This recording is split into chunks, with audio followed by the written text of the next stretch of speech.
मुझे कहते हैं अब अपने दम पे आ जाए, तो आप अपने दम पे हो क्या? अपना बलबूता तो आप अपने दम पे हो क्या? भैया आप तो ये तो आपने जो वोट लिए हैं ये तो नेशनल कॉन्फ्रेंस और कांग्रेस के इनके निकालो तो आपको 5000 वोट भी नहीं मिले हैं। तो मैं हर्षदेव जी को कहना चाहता हूँ, भाई साहब इस बार की कोर्ट की डेट जो 4 या 6 वाली का मुझे मैसेज कर दीजिए, मैंने आना है, मैं आऊँगा, लेकिन आप भाग मत जाना। के बाहर भी जो लगातार एक नरेंद्र मोदी जी के खिलाफ, ईवीएम के खिलाफ, इलेक्शन कमीशन ऑफ इंडिया के खिलाफ और देश के लोकतंत्र के खिलाफ प्रोपेगेंडा चलाया जा रहा है कि यहाँ पे फ्रॉड किया जाता है इलेक्शन में। इसकी सबसे बड़ी एग्जांपल ये है कि भारतीय जनता पार्टी के विरोध में जम्मू कश्मीर के अंदर सबसे बड़ी पॉलिटिकल पार्टी नेशनल कॉन्फ्रेंस और जिसके मुख्यमंत्री उमर अब्दुल्ला, जिन्होंने इलेक्शन के तुरंत बाद ये कहा कि पहली बार जम्मू कश्मीर के अंदर निष्पक्ष चुनाव हुए हैं, जो कि भारतीय जनता पार्टी के विरोधी पक्ष के हैं। लेकिन फिर भी आज कुछ यात्राएं, कुछ ऐसी पॉलिटिकल पार्टीज यात्राएं निकाल के ये माहौल देश के अंदर पैदा कर रही हैं कि यहाँ पे मशीनों में फ्रॉड किया जाता है, वोट जिसको डालते हैं दूसरे को चला जाता है।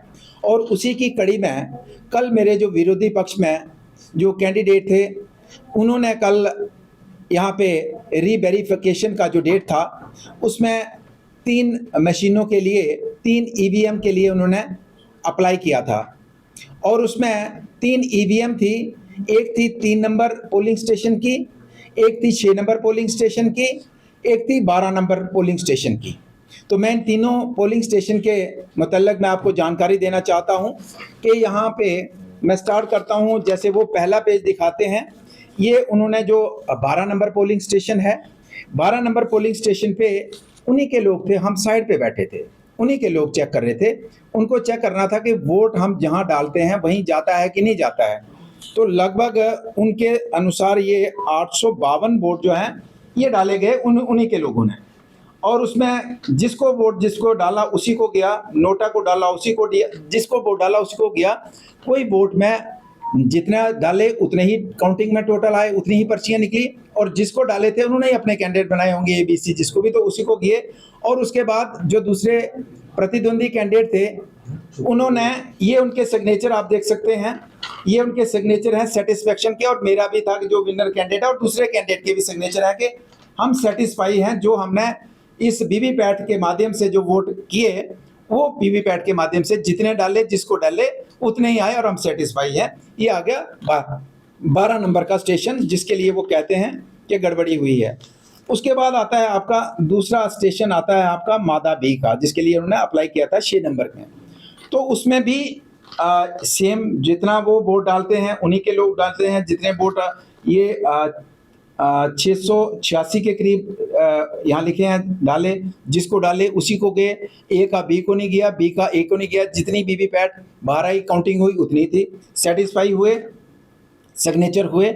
और उसके बाद ये लिखते हैं, कल बोलते हैं कि वहाँ एक मशीन पे रिजेक्टेड लिखा था। अब आप देखिए कि जिस मशीन पे रिजेक्टेड लिखा था उनके कहने के अनुसार उसमें भी ये सेटिस्फाई होते हैं, भैया जितने वोट पड़े थे, जिसको डाले थे पूरे थे। अगर इनके अनुसार रिजेक्टेड थी, अगर रिजेक्टेड में भी ओके है और इनके सामने सारी प्रक्रिया हो रही है, उसके बावजूद भी शोर। फिर इनका जो शिकायत, जो अक्सर ये बात लोगों को गुमराह, ये जो पेज दिखा के कर रहे हैं, इसमें चूंकि मैं यहाँ से 2 घंटे लेट गया और मुझे नहीं पता था कि इस तरीके का हल्ला गुल्ला करेंगे और उन इंजीनियर्स को प्रेशराइज करके जबरदस्ती उनको कहेंगे कि लिखो इसमें, रेड टेप लगाओ इसमें। तो जब मैं पहुंचता हूं तो ये पहले 3 नंबर का जो उन्होंने कहा था तो उसकी मशीन उन्होंने हटवा दी थी।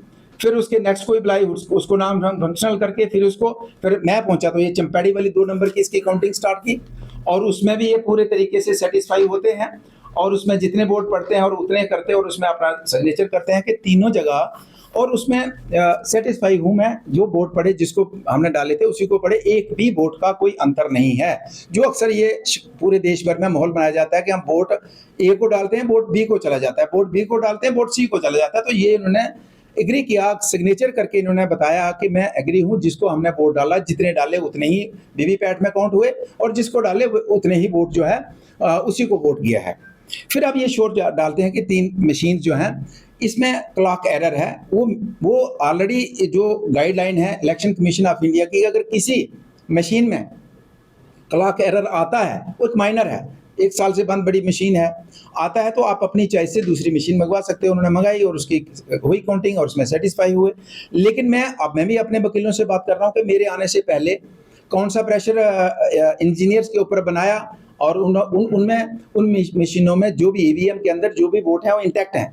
अब हम भी अपने वकील से बात कर रहे हैं कि हम भी कोर्ट का सहारा लेंगे कि उन 3 मशीनों को दोबारा किस तरीके से, जिनको मेरे आने से पहले ही हटवा दिया गया था, क्यों उनके ऊपर प्रेशर किया। और जब मैं गया, मैंने जाना नहीं था, मुझे पता चला कि वहाँ दबाव बनाया जा रहा है, प्रेशराइज, और सारी रिकॉर्ड में है किस तरीके से प्रेशर उन्होंने बना के ज़बरदस्ती साइन कराए, पूरा रिकॉर्ड है वहाँ पे, हर चीज़ का है। जब मैं गया तो मैंने कहा भैया किसी का दबाव नहीं चलेगा, ये भी रिकॉर्डिंग है, जो जेन्युइन है वही होगा, कोई यहाँ दबाव ना बर्दाश्त करेगा और ना कोई दबाव बना सकता है। उसके बाद पूरा स्मूथ फंक्शनिंग चली है, पूरा जो सेटिस्फाई हुआ है। तो अब मैं ये कहना चाहूँगा कि इस तरीके का पूरे देश भर में, और ये भी उनके साथ मिले हैं, मुझे कहते हैं कि भैया अपनी टांग पे खड़ा होके अकेला आ जा मेरे साथ, और मैं अपने घर के किसी जो मेरा छोटा कार्यकर्ता है उससे हरवाऊंगा। भैया ये तो आपने जो वोट लिए हैं, ये तो नेशनल कॉन्फ्रेंस और कांग्रेस के इनके निकालो तो आपको 5000 वोट भी नहीं मिले हैं, तो मेरे 50,000 के मुकाबले में कहाँ आप चैलेंज किसको कर रहे हो। मुझे कहते हैं अब अपने दम पे आ जाए, तो आप अपने दम पे हो क्या। तो मैं उनके ऊपर ज़्यादा नहीं जाना चाहता, उनको आउटराइटली लोगों ने रिजेक्ट किया। और जिस तरीके का हल्ला गुल्ला, जिस तरीके की बदमाशी, जिस तरीके का कल इलेक्शन, अगर वो जो इलेक्शन का जो डिप्टी डीओ था, अगर होता तो शायद उसको बेचारे का उसकी गर्दन काट देते, जिस तरीके का वहाँ माहौल शायद आपने देखने को मिला होगा। लेकिन अब मैं ये कहना चाहता हूँ, भाई साहब को ये कहना चाहता हूँ, मैं तो इन 3 ईवीएम के मसले में अपने वकील से राय ले रहा हूँ। आप कहते हैं जी ये हुआ, तो मैं भी राय ले रहा हूँ, और मैं भी चाहता हूँ कि दोबारा इन मशीनों को खोला जाए, देखा जाए कहाँ एरर है और किस तरीके की गड़बड़ी जो आप लोगों को बताना चाहते हैं। तो इसमें मैं भी अपनी कानूनी कार्रवाई मैंने भी स्टार्ट की है।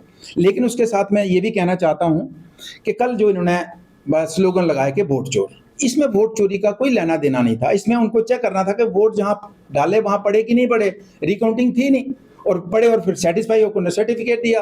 फिर उन्होंने मेरे खिलाफ नारे लगाए, मेरी इमेज के ऊपर। तो अब तो एक मानहानि का दावा तो मेरा भी बनता है, उसके लिए अब तैयारी कर लें, इनको शौक है कोर्ट में घूमने का।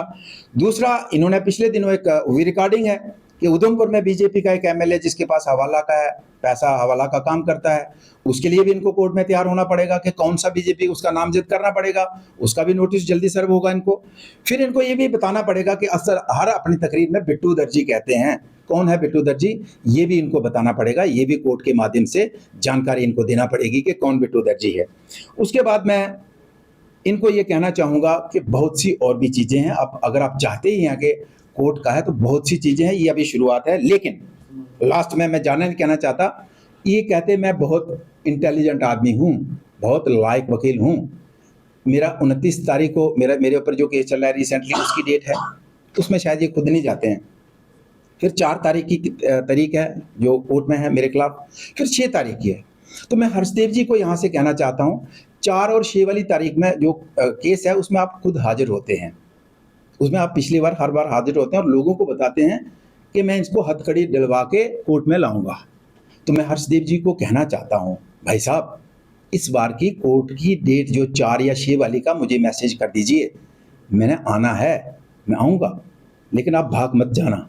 आपकी वकालत की ना, मैं उसकी जो पूरी जो कहते हैं ना दर्जी जैसे तारो तार कर देना, मैं आपकी वकालत की वो तारो तार करके पूरे कोर्ट के सामने बताऊंगा।